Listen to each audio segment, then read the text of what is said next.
राष्ट्र का आधार रहता है।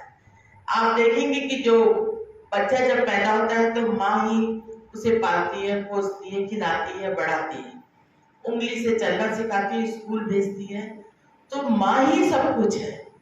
आपने सुना होगा एक कहावत, बिन गृहिणी घर भूत का डेरा।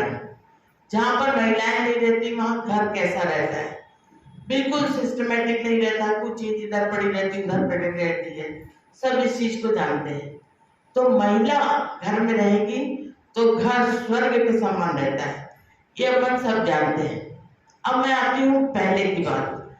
100 वर्ष पहले बहुत महिलाओं की स्थिति खराब थी।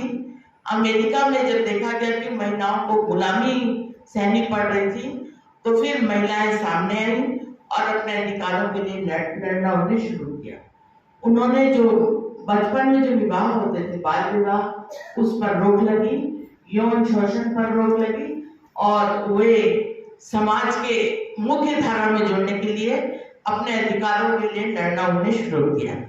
इसी तरीके से महिला दिवस अंतर्राष्ट्रीय जो अपन मनाते हैं, उसके लिए भी एक कराला करके अमेरिकन महिला थी, उसने सबसे पहले महिला दिवस मनाने के लिए अनुरोध किया।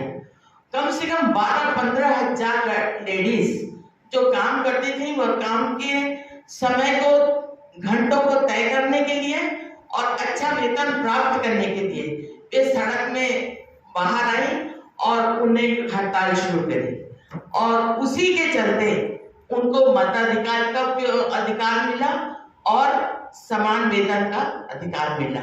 उसी के बाद से 1975 से अंतर्राष्ट्रीय महिला दिवस हम मनाने लगे। लेकिन इन सब की उनको जरूरत क्यों पड़ी? वास्तव में देखा जाए तो हमारा जो देश है वो पुरुष प्रधान देश था, और उसके चलते महिलाएं शिक्षित नहीं हो पाती थी। जब महिला शिक्षित नहीं होती थी तो उनको अपने अधिकारों के बारे में कोई जानकारी नहीं थी। महिला क्या करेगी, किससे मिलेगी, कहाँ जाएगी, क्या पहनेगी, इन सब का भी काम दूसरा देखता था। महिला सिर्फ घर में रहती थी। तो ऐसी स्थिति से उभरने के लिए महिलाओं को बहुत अधिक स्ट्रगल करना पड़ा, बहुत अधिक यातनाएं झेलने पड़ी। लेकिन समय बहुत बलवान होता है, धीरे धीरे धीरे महिला शिक्षित होने लगी और अपनी बाल बच्चियों को भी शिक्षित करने लगे। अब आप देखेंगे, जब ये सब कारण क्यों था? क्योंकि हम लोग लड़कों को ज्यादा तवज्जो देते थे। सब चाहते थे कि हमारे घर में लड़का पैदा हो। लड़का पैदा क्यों हो? क्योंकि वो लड़का वंश चलाएगा, हमको अग्नि देगा, तो हमको मोक्ष प्राप्त होगा। लेकिन ऐसी बात नहीं है। लड़की नहीं देगी तो हमको मोक्ष नहीं मिलेगा। लड़की आजकल देखिए आप, शव यात्रा में भी लड़कियां अपने पिता की इसके लेके जाती हैं। तो लड़कियां लड़कों से किसी बात में भी कम नहीं है। अब आप देखेंगे कि जो ईश्वर है वो भी नारी की गोद में खेले हैं और पले बढ़े हैं। जैसे कार्तिकेय हैं, गणेश हैं, ये सब अपनी माता की संतान है, और वो भी ईश्वर जब माँ महिला के इसमें पला बड़ा है तो ईश्वर से भी बढ़ के नारी है। माँ के रूप में नारी अपने पवित्रतम रूप में रहती है। आप देखेंगे कि जब बच्चा बड़ा होता है तो अपराध करता है, कुछ करता है, तो सबसे पहले कौन रोकता है? माँ रोकती है।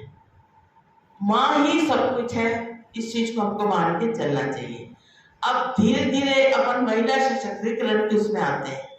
महिला सशक्तिकरण की जरूरत क्यों पड़ी? मेरा सिर्फ ये कहना है कि पहले महिलाओं को पुरुषों की समानता पे लाओ, उसके बाद महिलाओं की बराबरी करो तो ज्यादा अच्छा है। महिलाएं आज हर क्षेत्र में बढ़ गई हैं, ये सब कुछ सबको मालूम है, लेकिन आज भी स्थिति महिलाओं की बहुत ज्यादा खराब है। न्यायालय में आप देखेंगे महिलाएं बेचारी घंटों दिन भर बैठी रहती हैं। किस चीज के लिए? भरण पोषण पाने के लिए अपने पति से। क्यों? क्योंकि वो शिक्षित नहीं है। जब शिक्षित नहीं है तो बेचारी कैसे करेगी? तो 500-1000 रुपए से महीना मिलता है, उसके लिए दिन भर बैठी रहती है। तो मेरा आप लोगों से यही कहना है कि पढ़ने की कोई उम्र नहीं होती, खेलने की कोई उम्र नहीं होती। तो पढ़िए, आपको जैसा समय मिले पढ़िए, और कुछ न कुछ कार्य करके आर्थिक उपार्जन करिए, जिससे आपकी सामाजिक आर्थिक दृष्टि में सुधार होगा। वो कैसे रामायण की, महाभारत की कहानियां बच्चों को सीखकर सुनाते हैं और वो ही कहानियां बच्चों के दिमाग में घर कर जाती हैं और वे धार्मिक हो जाते हैं, संस्कारिक हो जाते हैं। लेकिन आज हमारे घर में इसकी विशेष कमी है।